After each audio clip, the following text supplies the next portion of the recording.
David Breslow back here with you once again. In today's mental golf training tip, I would like to talk to you about something that's really kind of subtle and very interesting. I was having a conversation with Marty, who is a 12 handicapper, and a really interesting thing came up. I happened to ask him out of the blue, when you're facing a tough shot, something that's a little bit outside your comfort zone, and there's water in front of you or other kinds of hazards, what do you do with the golf ball that you're playing? And he looked at me and he started laughing. He said, well, honestly, I said, yeah, be honest. He said, most of the time I go to my bag and I look for an old ball, one that I don't really care that much about, and I replace the ball that I was hitting at the time. And I said, why do you do that? And his answer revealed a lot to me. And then I realized that a lot of players actually do this. If you're one of them, take heed to what I'm about to say. When you're about to hit a tough shot, and you may be in one of those scenarios where you could possibly lose the ball in the water or in the desert or in the rocks or in the woods or wherever you are, think about this. What happens when you drop an old ball? Mentally, you start to get into this mindset. All these thoughts start pouring out. Well, I don't really care about this ball. It's okay if I lose it.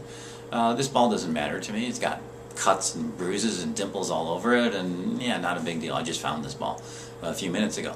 So all these things are running through your head. Guess what you've done? You've prepared yourself to mess up. What you've really done is send the message into your mind, into your body, into your nervous system, into the cells of your muscles. You've sent the message that no problem, I can hit a poor shot here and it won't bother me. So you basically set yourself up to fail. Why would you do that? So I asked him, why would you set yourself up to fail like that? And he said, well, I never really thought about it that way. And my next question was, well, how often do you hit a really good shot when you do that? And he said, not too often. I said, well, this is why. Because you basically send yourself the message that you're about to hit a poor shot. That's why you change balls. That's why you put an old ball there, because you don't care what happens to it. Why don't you keep the ball that you're playing there? This is my suggestion to you today. When you're in a tough spot, keep the ball that you've been using. This way you can keep that mindset going that got you to the place where you're at right now.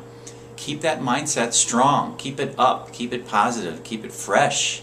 If you keep the ball there that you've been using, you will set yourself up in a little bit of a different mental and physical and emotional position to go after the very difficult shot you have to hit. Maybe you have to hit a safe shot at that point. Maybe you have to hit a ball over water from a tough spot. What are you going to do? If you keep the same ball there, you are going to prepare yourself much more sharply and much more clearly to produce a better golf swing. When you drop an old ball there, I'm telling you, you are setting yourself up for failure. So my suggestion to you today is keep the old balls in the bag. No matter where you are on the golf course, use the ball that got you there. Use the golfer that got you there, and watch what happens. Dave Breslow. Good to be back with you. Leave a message here. Would love to get in the chat, as always.